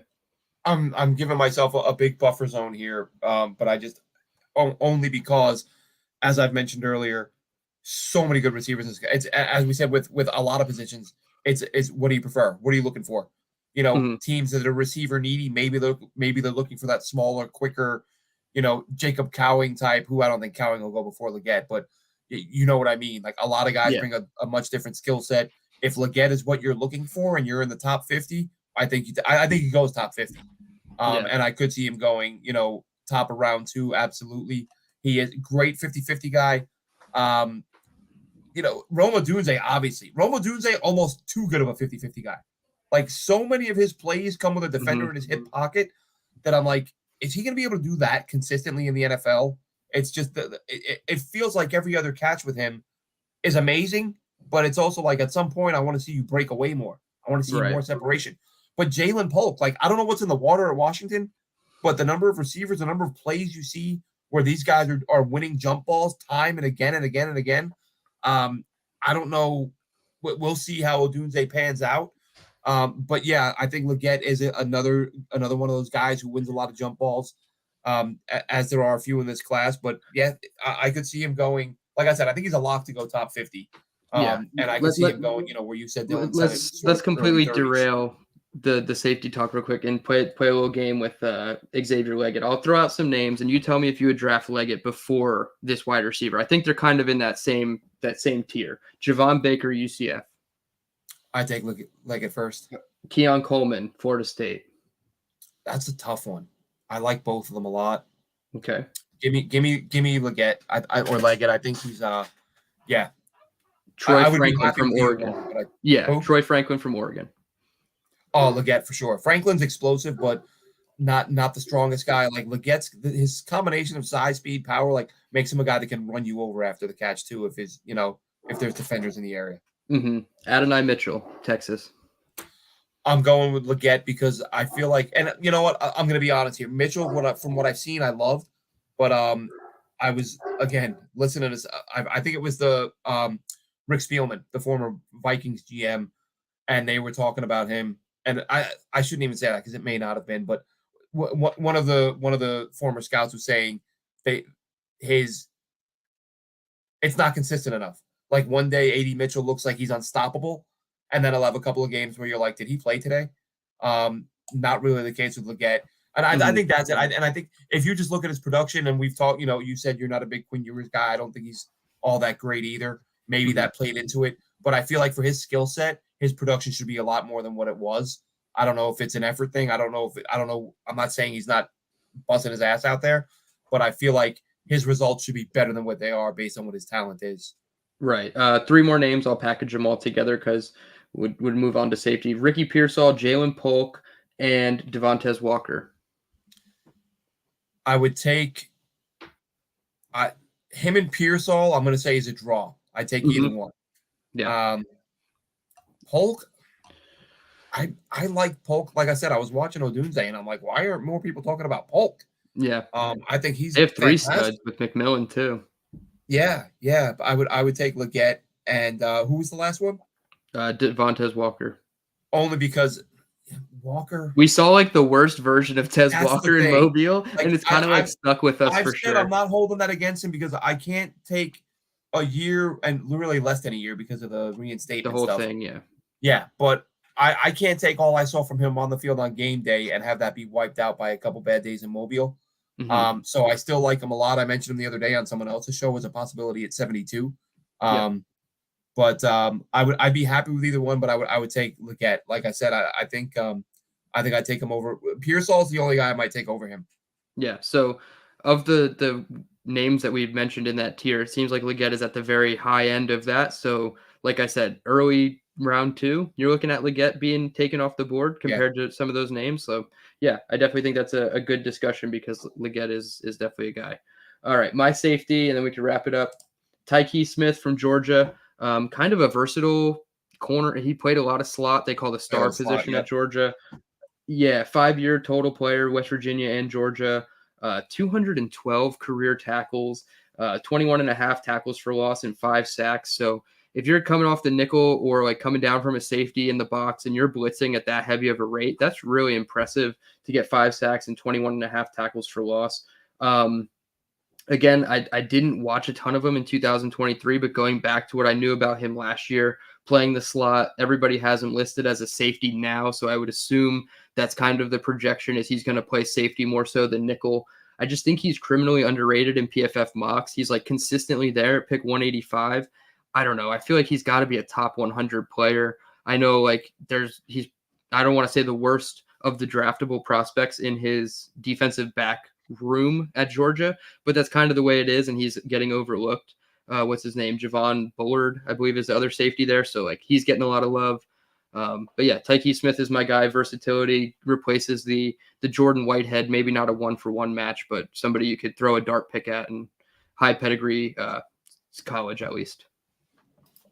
All right. Like the player from what I've seen of him too. When you go with these, with these big school guys who've had so much success and so much talent, it's almost especially when you're going in the later rounds, you can almost say, let's just take a guy from Georgia. Let's just take a guy from Alabama. Let's just take a guy from Michigan. You're going to get a guy who's been coached at a really good program. Right. And you're going to know he's a coachable guy. Real quick, what do we have here? Alon says, I love Graham Barton after watching him at Duke. If we trade back to 22 with the Eagles, could he be there? Or Pearsall, Roman Wilson, or Corley? I mentioned Barton earlier. Barton or JPJ in a trade back would be ideal for me. I would have no issue. I love both of those players. I think you feel the same, Dylan. I don't think there's any. Yeah, if you want to play Barton at tackle, I absolutely think 22 is the range. But if you're going to draft him to play guard, I think it might be a little too early compared to what would potentially be on the board at 22. But yeah, like I would attack a tackle. Like if you think Barton's a guard only, maybe not at 22. But yeah, I like the thought process of it if he's going to be your tackle. Pearsall, Wilson, or Corley, who do you prefer? Corley. I love Pierce. I like all of, like I said, there's 20 receivers I like. Yeah. To me, it'd be a draw between Pearsall and Corley, and they would both be over Wilson, but I'd be happy with any of them. Yeah, I'd go Corley, Pearsall, Wilson, splitting hairs between Corley and Pearsall, and then Roman Wilson's not far behind at 3. I think I wouldn't mind if he was the pick at 72, but I would like jump for joy if it was Corley, and Pearsall I don't think will even be there to be a discussion at 72. All right, and do you have to run, or do you want to? Let's go over these. I'm good. I don't hear any storms outside, so I think it passed us. Before we run, we've been referencing this Sporting News mock 7-round mock that dropped. I think 9 hours ago. It said when I clicked it. Let's go over the Jets picks and see what we think. Awesome. First, we'll do the top 10 so we see who's on the board. We'll talk about who they took, and then we'll talk about who we might take if not the player they took. So first overall, Caleb Williams. Second, Drake May. Third, Jaden Daniels. I should say, we all know the teams by now. May to the Commanders, Jaden Daniels to the Pats, Marvin Harrison to the Cardinals, Brock Bowers to the Chargers, which is what I was saying weeks ago until the Chargers got rid of their receivers. And then I thought, well, they're either taking a receiver or a tackle to get this running game going. I don't mean to cut you off, but the Vikings traded up. I just pulled up the mock. The Vikings traded up at 3 for Jaden Daniels. Oh, and did I say Pats? I think I said Patriots. This says? Yeah. Okay, we're looking at different mocks because the one I'm looking at says New England Patriots, Jaden Daniels. Oh, really? I pulled up Sporting News 4/11/2024. Maybe I have the wrong one. Let me see. Let me see what I'm looking at. Vinny Iyer. Did he write this one? Maybe we're looking at two different people from the same site. Yeah, it says Vinny Iyer. All right. Mine says asterisk trade asterisk Minnesota Vikings projected trade up with the Pats. Oh, this is weird. This might be this says when I clicked it, it said it was printed 9 hours ago. But when I go up to the thing, it says November 4th. This wouldn't have been November 4th. No. A 7-round mock in November. Nobody's doing that. I don't know. Either way, same player, different team. Giants go Malik Neighbors. Titans go Joe Alt. Dallas Turner to the Falcons. Latu Latu to the Bears. And then the Jets. Who do they have on your copy, Dylan? This dude Vinny Iyer wrote 2 mock drafts on the same day. One full 7-round and then a first round. And the Jets didn't even keep 10 in the first one. So I was on the wrong one. They have Roma Dunze going at 10. Okay, so we have the same mock now. Roma Dunze. He wrote 2 on the same day, though. Like, what are the odds? I mean, settle down, right, partner. But listen, I have respect for anyone who can do a 7-round mock. Absolutely. That is. I've done a 1-round mock, and I'm pulling my hair out. 7 is just otherworldly stuff. Mm-hmm. So all right, so it's Odunze to the Jets at 10. Again, I would prefer some other guys. I worry about the separation. What would your thoughts be? And again, I'm not saying I wouldn't like the pick. I would probably looking at guys who are on the board. Obviously, I'm not taking a quarterback, and the tight end that I want is gone. All the top wide receivers are gone. You know what? I think given the way that fell, I would probably go Odunze. Yeah, I think so too. I'm trying to see which Fatanu picked. He'd probably be the only Brian Thomas. I would not hate Brian Thomas. No, I wouldn't either. I think that's Odunze is number 3 for me in terms of wide receiver rankings. So I'd prioritize him over Brian Thomas. I truthfully don't think Rome is even going to be there at 10. So I think the conversation is Brian Thomas or an offensive tackle if it's not Brock Bowers. And based off this mock draft specifically, I would just take Odunze, but the next guy I would take would be Fatanu for sure. So, I mean, I don't hate it. Right. So let's see. With the Jets' next pick, we already talked about 72 Max Melton. We discussed that. I don't even see where he has. Oh, he has Fatanu going 27. Sorry, I just had to figure out exactly where. But then Brian Thomas went 28 to the Bills, and I would absolutely hate Brian Thomas on the Bills. So let's make sure somebody takes him before that. Well, this is the problem, though, Dylan, is that they're getting a receiver. There's enough good ones that they're getting one. It's not like most. It's not like the past where you'd have 4 legit first-round guys. There's a million. Yeah. So no matter, I don't want them to get Ladd McConkey. I don't want them to get Ricky Pearsall. I don't want them to get Leggett. Take like AD Mitchell or somebody. I'm not as like high on AD Mitchell, but I still like him. But like of all the other guys in that range, it's like I don't want to see that person getting passes thrown by Josh Allen because that's like Xavier Worthy. If Josh Allen could throw a 70-yard, floater to Xavier Worthy, that it's over. Nobody can cover that. Elon question here. I watch a lot of draft coverage. Impressed with your insight. 2 day 3 guys. Malik Mustafa. I mentioned him a few minutes ago. I don't know if you heard that, Elon. He's my guy at safety. Might be. And Logan Lee out of Iowa. A DT I've watched a fair bit of. I like him. Sort of that just lunch pail type guy. Not the most athletically gifted player, but fights like hell. Fights through blocks. Good against the run. I wouldn't mind him as a day 3 pick at all. He's a player. I queued him up and I pulled a bunch of his highlights a couple weeks ago. So he's somebody, Logan Lee from Iowa, that I really like.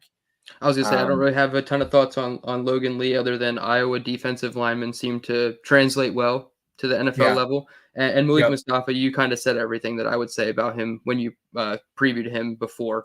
So I think Allen's just a little bit behind. He'll catch up and hear all that. But yeah, Mustafa definitely is a good player.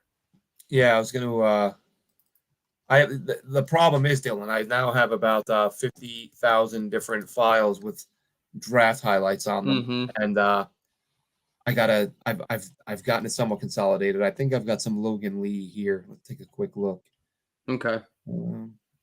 See if this loads. We have given our thoughts though on 72. The Jets took Max Melton. Obviously, we said it's not what we would do, but I don't think either of us hate the player. They obviously signed Isaiah Oliver. That's the special teams only type of move, and I think Max Melton would be the Bryce Hall and Brandon Eccles replacement if they don't keep Eccles, who could probably start if DJ Reed was not retained for 2025. So I don't hate the player. I think the value is good for him, but I think the Jets could do a better pick. Like the next 2 picks, Christian Haynes, Michael Hall Jr., and even Jalen Polk, Malachi Corley are the next 4 picks. Come on. No. We gotta draft one of those 4 guys instead, in my opinion. Yep. 111, Michael Pratt, quarterback out of Tulane to the Jets in the SI mock. Don't dislike him after what I love how he throws with touch. I love that he can work all levels of the field. The only thing that worries me is so many impressive touch passes that the more I see, I start wondering, is that going to work in December Northeast playoff football? And that's where you're trying to go. Yep. Can he rip it in there? I don't know that he can. I'll try. I've got 2 weeks to watch about, I want to say I've got about 28 players to watch. I pulled up a 7-round mock. I checked off everyone who I've watched that I have highlights of that I can talk about. And it's mostly, honestly, it's the northern Iowas and the small schools where it's hard to get footage on these guys. But I think there are 32 prospects I haven't watched. Actually, that should be a little bit less because I've watched 6 or 7 guys since making that list. But Pratt, I want to try to get back to watch some of him before the draft because he is a possibility with the Jets. The Jets have worked him out. I think he's a good player, but I'm looking for some throws where he just lets it rip and makes some throws where you say, okay, this guy's not going to have a hard time delivering a big time throw in harsh conditions in the postseason. Yeah, he's almost like the opposite of like a Zach Wilson. Like all Zach Wilson does is throw bullet passes. He doesn't care if it's a little hook route right in front of him to the running back. He's going to throw it 100 miles an hour. And he doesn't throw it with touch. He never like feathers it over the linebackers in front of the safeties. But it seems like Michael Pratt does that almost too much. And maybe that is, arm talent versus arm strength. And the conversation needs to be had with him there. But I mean, at 111, I don't want to look at the picks right after, but it's, guys that I like, Marshawn Lloyd, Dwayne Carter, Tyke Smith, who I just talked about. So it's unfortunate that, you see the guys right after, but I wouldn't mind with Pratt. I did want to say Spencer Rattler went 81, so he was there at 72. And give me Rattler over Max Melton. Maybe that's a hot take, but. No, absolutely. Next pick, 134 for the Jets on the SI mock. They've got one of my guys, Javon Foster. There you go. Sign me up. Take that every day. Gives you a developmental tackle who might be able to play both spots. Great length, great disposition. So I would gladly take that one, obviously. And the only thing I didn't like, and we'll get to some of the names, this aggravated me because I'm searching Jets and Luke McCaffrey comes up and then I see that's Jets Broncos from Jets. So they're not mocking him to the Jets. They're mocking him to the Broncos with a pick that belonged to the Jets originally. I don't like that very much. Then they've got, now is this right? See, I don't agree with this. Although I'll make a point here. The next pick for the Jets, 185, Walter Rouse, offensive tackle from Oklahoma. I know they need help. I'm not taking back-to-back tackles. And I wrote a piece a couple hours ago, Dylan. There's still 3 or 4 guys on the market I would grab. I don't want – you can't be too heavily dependent on rookies in a win-now season, especially late-round rookies who might see the field, at tackle. Because if these guys get drafted in these spots, they're making the roster. So one tackle I could live with, but there's still some guys out there, some free agent tackles who can help you out. But Rouse, I mentioned this, I think I did. What I like is that there are a few, if you look at Olu Fashanu, if you look at Joe Alt, Notre Dame, Penn State, Oklahoma, and there was one other highly touted tackle that as I'm watching them, I'm saying like the guy on the other side is also pretty good. Fisher at Notre Dame's really good. Rouse is a guy, watching him play opposite Guyton is really good. And who's the guy? I actually messaged you and Chris about the Penn State kid whose name escapes me right now. Yeah. The guy who plays opposite Olu Fashanu, and I think Caden he's a Wallace. draftable player. But yeah, Caden Wallace. I think he looked like a pretty solid player. Again, I'm not saying these are first round guys, but certainly quality guys. Yeah, I don't really Next, have thoughts on Rouse, but I have thoughts on their other offensive lineman, Andrew Rame or Ram. I thought he was another one that, like, I'm watching Guyton and I'm like, damn, this center prospect is pretty good. I mean, again, day 3 type, but why not? If you want depth, Oklahoma is the type of school that you would look for offensive line talent. Yeah, absolutely. Like I said, I would take a tackle. I wouldn't take 2. Yeah, after Foster, it doesn't if they make add a couple much more sense. picks, if they add a couple more picks, 2 tackles I could live with. I just don't feel like they have the ability to do that right now. And the last 2 picks, I don't love this. They went defense. Okay. With the final 2 picks. Not guys I don't like necessarily. Gabe Hall goes from Baylor, and I'm torn on him. You and I both commented on him right away in Mobile. He was one of the first guys to jump out. Just every time he had a rep, man, pads were popping. He was hitting, firing out. Looked like a powerful guy.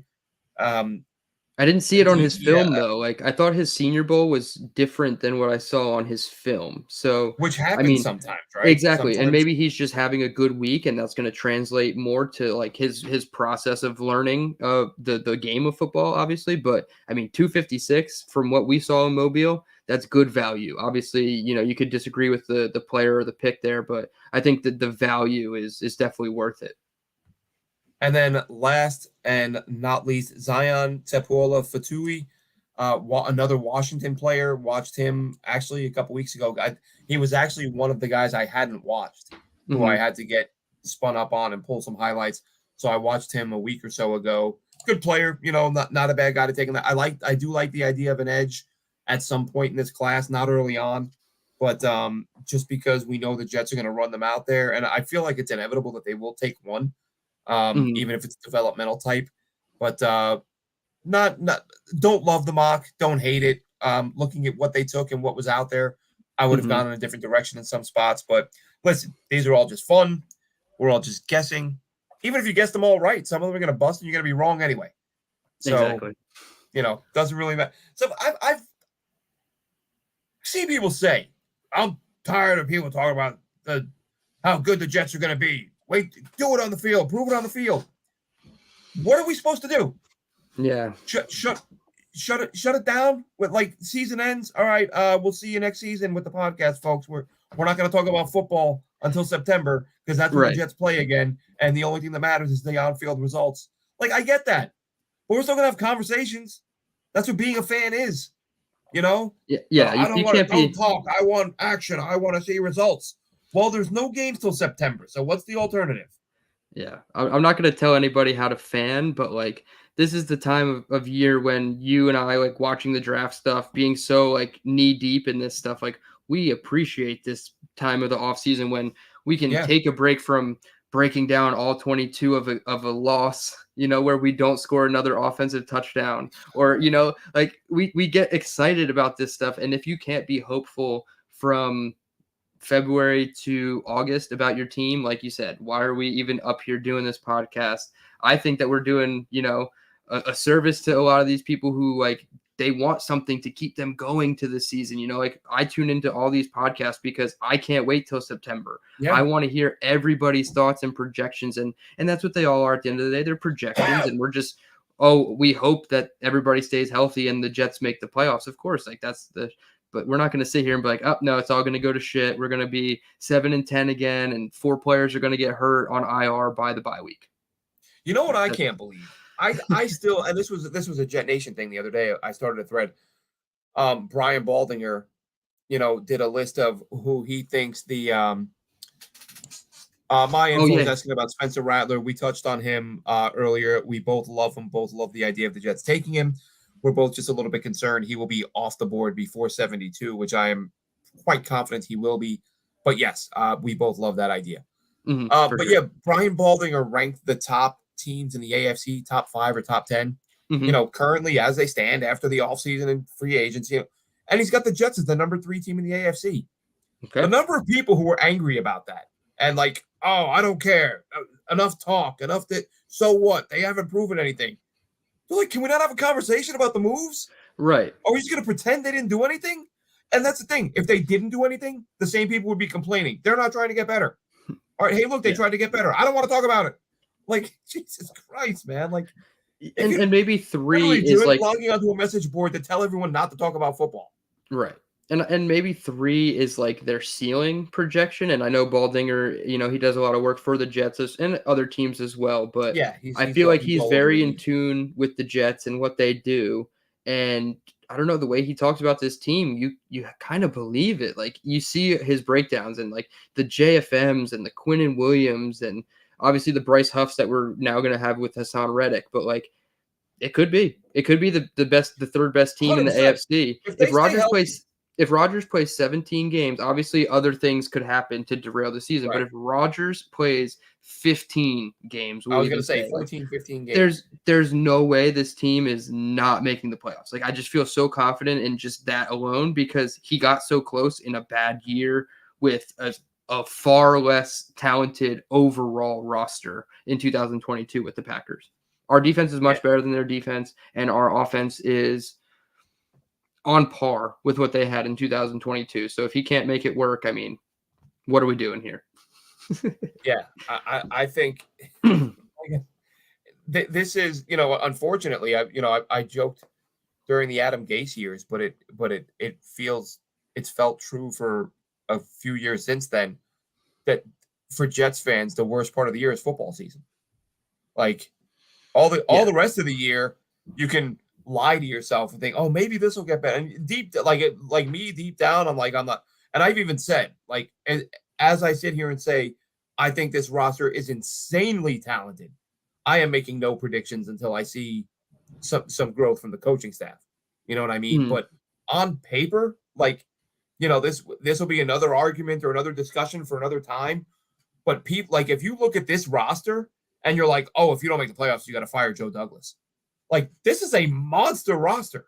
Like, there are some risks they've taken, of course, with the tackles. But as I've said, they can still add a tackle before then. They can draft it. Like, the roster is not set. But looking at it now, you've got an elite secondary, or at least you've got elite corners. You've got elite tackles. You've got an elite quarterback. You've got an elite running back. And this isn't all just pro linebackers. Yeah, this isn't just like fanboy talk. Yeah. All of these guys have been or could be all Pro Bowl type players in the very near future. And that, again, that's not hyperbolic. Joe Tippmann, all rookie team. AVT, again, he's got to stay healthy. I get that. But this is at this point in time, are there holes and deficiencies? Yes. And I get, listen, we're fans, and a lot of times fans are harder on their own team than any other team. I guarantee you there are Jets fans bashing this team that if they were all wearing a different uniform, they'd be like, that's a really good team. Look, they got a Hall of Fame quarterback. They just solidified their tackles. They got an elite receiver. Mike Williams, some injury questions, but if he's healthy, he's great. Tippmann just made all rookie. That Breece Hall was a monster despite the Jet. You got to take the Jets seriously. You got to take that team seriously. Yeah. But once it's the Jets, it's like, oh, they suck and they always suck, which I get. Because like I said, I'm not hopping on any bandwagons about success, but just looking at the talent on the roster, I don't know how you can look at them, especially the starters 1 through 22. Like, yeah, there is no perfect team. You're going to tell me you look at the Kansas City Chiefs wide receivers on paper and go, oh my God, what are you going to do? What are you going to do against them? Right. They're not that good, but they're good enough in other places. Like, there's no perfect team. There's no all pro at every spot team. But this team, the first round picks on the D line, it's kind of ridiculous. I think they have 6 first round picks now on the D line. Now, one of them, Solomon Thomas, so nobody's really impressed by that. But, Hassan Reddick and JJ and Quinnen, like, these dudes can play. So the talent is all there. It's a matter of A, staying healthy, and B, the coaches getting them there. Anything to add before we go, Dylan? No, I mean, I'm excited. We only have one more show until we're probably sitting up here live going over the picks. So, like, this is exciting. I don't know if we're going to do another mock draft next week or what the plan is, but, I mean, there's only one more. And it's draft week. My thought was we do one more mock. Maybe we will. Maybe it may not even be necessary. Because maybe we should do a mock live. Like, we can run the simulator, share the screen. Maybe the chat can help out, make some picks. We That could do might be a something good like that and idea. just do a collective mock draft for you, Chris, and I. Yeah, something like that. And then we will, of course, we're going to go live during every pick of the draft. Well, that is the goal if we're all able to stay. I mean, that's going to be a long few days, but what the hell? Why not? Saturday's going to be long, but hey.